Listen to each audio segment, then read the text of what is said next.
출애굽기 4장 18절부터 31절 마지막 말씀까지 받겠습니다.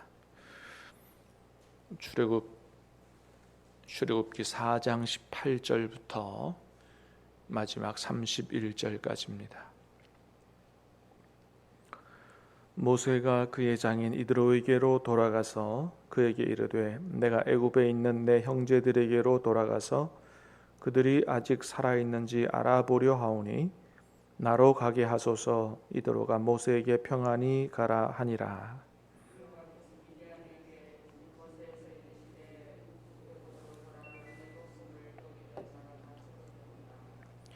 모세가 그의 아내와 아들들을 나귀에 태우고 애굽으로 돌아가는데 모세가 하나님의 지팡이를 손에 잡았더라.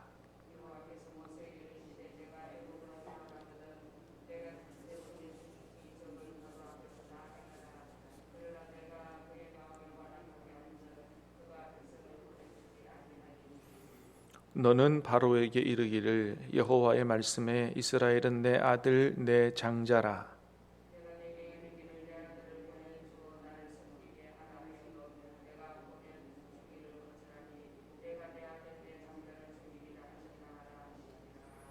모세가 길을 가다가 숙소에 있을 때에 여호와께서 그를 만나사 그를 죽이려 하신지라.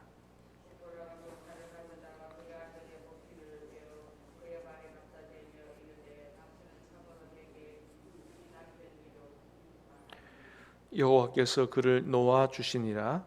그때에 십보라가 피난편이라 함은 할례 때문이었더라.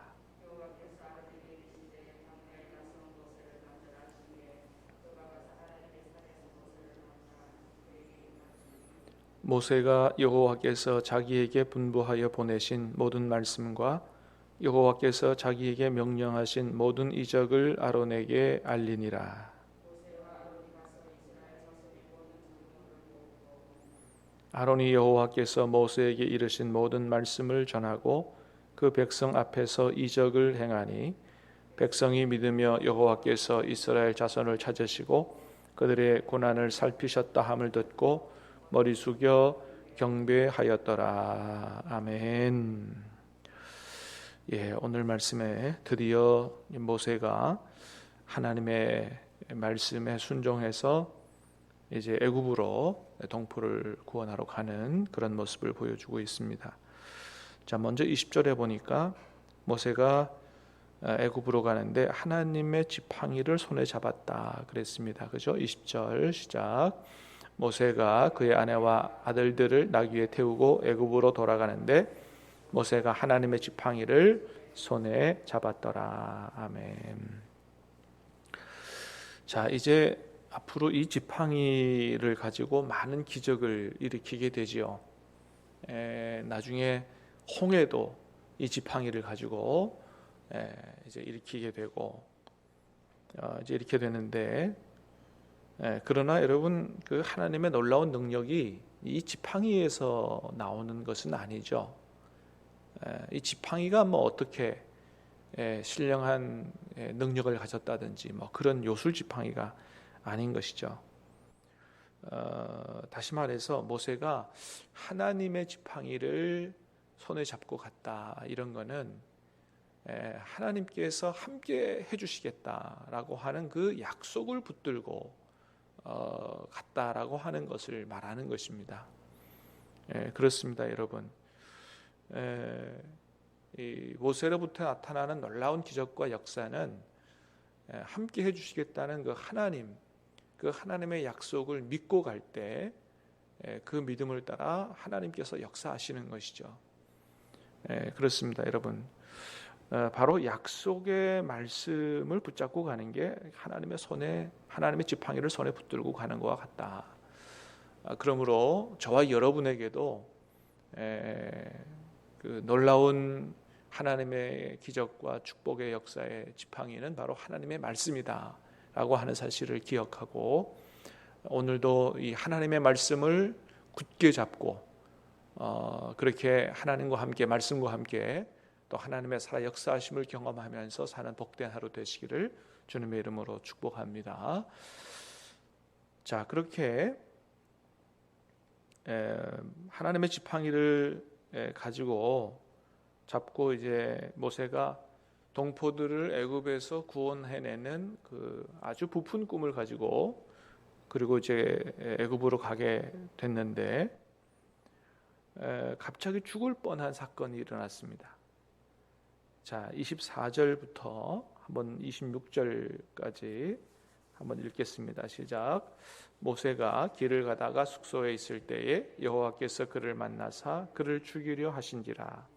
십보라가 돌칼을 가져다가 그의 아들의 포피를 베어 그의 발에 갖다 대며 이르되 당신은 참으로 내게 피난편이로다 하니 여호와께서 그를 놓아 주시니라. 그때 십보라가 피난편이라 함은 할례 때문이었더라. 아멘. 24절부터 26절까지의 내용이 이게 해석이 참 쉽지는 않습니다만은 어떻게 생각하면 이게 잘 이해가 안 되죠. 아니, 하나님께서 그렇게 모세를 설득하고 해가지고 겨우 설득해서 이제 애굽으로 가게 됐는데 애굽으로 가는 그 모세를 길에서 만나 숙소에서 하나님이 죽이시려고 했다는 거예요. 이걸 어떻게 이해해야 됩니까? 이해가 쉽지 않은 거죠. 예. 자, 그런데 십보라가 그 상황을 보고 돌칼을 가져다가 아들에게 할례를 행했더니 하나님께서 모세를 죽이려다가 놓아주셨다는 거예요. 살려주셨다는 거예요. 그러니까 문제는 뭐예요? 아들의 할례의 문제였다는 거죠. 그러니까 아들의 할례를 행하지, 모세가 하나님께서 모세를 죽이려 했던 것 중에 이유가 아들에게 할례를 행하지 않고 있었던 것, 그게 문제였다는 거죠. 자, 그래서 이거를 학자들은 어떻게 해석을 하냐면, 자, 모세가 길을 가다가 어디에서 이 사건이 일어나냐면 숙소에서 일어났어요. 숙소에서. 아마도 이렇게 숙소에서 잠자는 시간이 아니었겠나 싶은 생각이 드는데, 아마 학자들은 이 모세가 갑자기 열병을 일으켰든지 하여튼 그 중한 병이 들렸을 거다, 갑작스럽게. 그게 이제 무슨 병인지는 알 수 없습니다만은 굉장히 뜨거운 고열에 시달리는 그런 게 아니었을까 싶은 생각이 들어요. 학자들은 그렇게 보는 겁니다. 그 남편이 갑자기 잠을 자다가 이렇게 막 엄청난 고열에 시달리면서 막 목숨의 위협을 받는 이런 상황을 봤을 때, 이게 갑자기 무슨 일인가 놀래다가 이 부인이 깨달아 알았다는 거죠.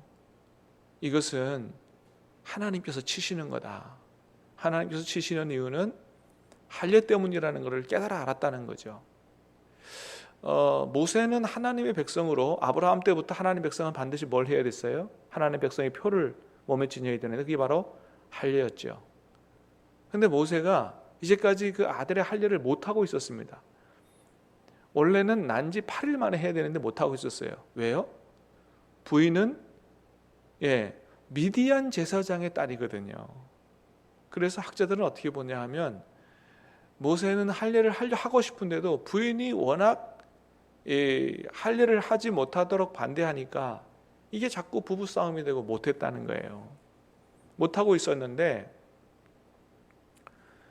그때까지는 하나님께서 그걸 문제 삼지 않으셨다는 거죠. 근데 이제는 상황이 달라졌다는 거예요. 이제는 하나님의 일을 가서 전적으로 해야 되는 이런 상황이 됐는데, 하나님께서 가서 애굽 백성을 구원하기 전에 하나님의 종으로 부름받은 사람들은 먼저 자신과 자신의 가정에게, 자신의 가정이 하나님 앞에 온전히 서기를 바라신다는 거예요. 그래서 할례를 문제 삼고 이것을 하도록, 이게 여러분 하나님께서 모세를 죽이려 했다 그랬지 죽이신 게 아니에요. 그죠? 정말로 죽이려고 했으면 어떻게 해요?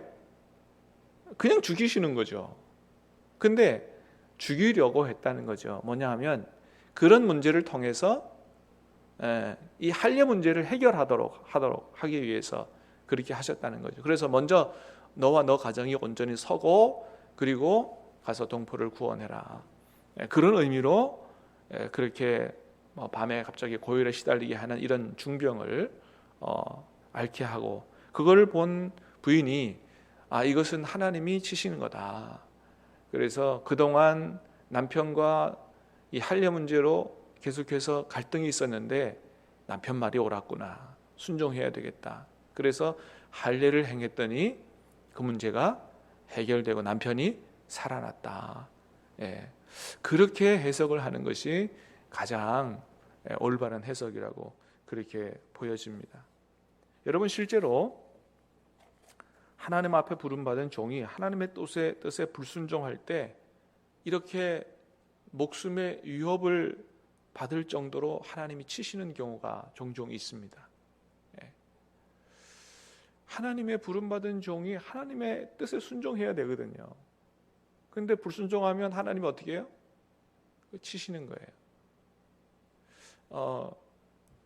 여러분, 이제 우리 잘 아시는 산성교회 목회하셨던 허은구 목사님, 여주에서 목회를 처음 가서 하실 텐데 열심히 목회하셔가지고 한 20명 되던 교인이 4년 만에 한 200명으로 불어났어요. 얼마나 교회가 성장하고 재밌어요? 근데 이제 그 목사님은 20명 되던 교인 때부터 세계 선교를 놓고 하나님이 설교 준비하는데 어느 날 하루는 설교 준비를 내일 걸 다 해놨는데 세계 선교에 대해서 설교를 하라, 이런 감동을 주시더라는 거예요. 그래서 그 다음날 설교 준비를 다시 했다는 거 아니겠어요? 세계 선교에 대한. 그 세계 선교를 설교하고 20명 교인 되는 교인들을 데리고 세계 선교에 대한 기도, 또 세계 선교를 열심히 했다는 거 아니겠어요? 근데 그렇게 막 부흥하고 있는데 한 200명까지 어느 날 갑자기 하나님께서 네가 선교사로 가라, 이런 말씀을 하시더라는 거예요.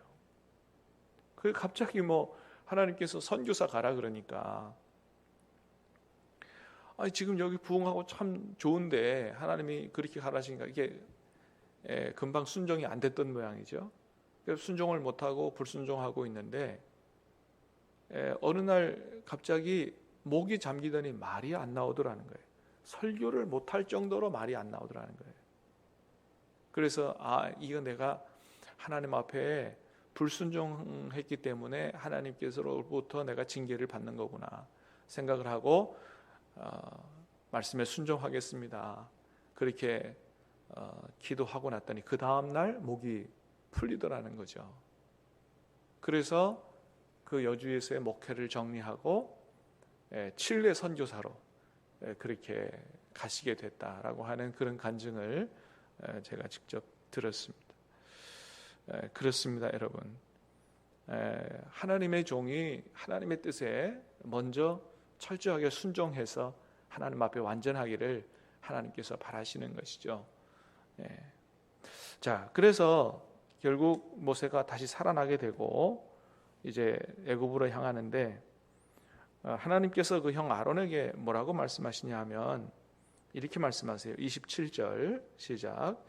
여호와께서 아론에게 이르시되 광야에 가서 모세를 맞으라 하시매 그가 가서 하나님의 산에서 모세를 만나 그에게 입맞추니. 자, 아론에게 광야에 가서 모세를 맞으라 이렇게 말씀하신다는 거죠. 여러분, 광야가 어딘 줄 알고 갑니까? 그죠? 광야는 어마어마하게 넓어요. 그 광야 어디로 가라. 그러니까 결국 하나님의 산에서 만나는데, 예를 들어서 광야 하나님의 산, 신의 산을 말하죠. 신의 산에 가서 모세를 마중해라 이렇게 했으면 말씀하셨으면 얼마나 좋아요. 근데 그렇게 말씀 안 하시고 광야로 가서 모세를 맞으라, 마중하라 그거죠. 근데 이 집 앞에 나가 마중하는 게 아니에요. 멀리 가서 마중하는 거죠. 다시 말하면 동생이지만 하나님의 일을 해야 할 사람이니 존중해라 이거예요. 가서 마중하고 영접해라, 존중해라. 자, 광야로 가서 맞으라고 했는데 어딘지 모르지만 하여튼 말씀에 순종하고 갔어요. 그랬더니 어떻게 해요? 하나님의 산에 가서 만났다는 거예요. 이건 뭘 보여줍니까? 순종했더니 하나님이 인도하셨다라고 하는 것을 보여주는 것이죠.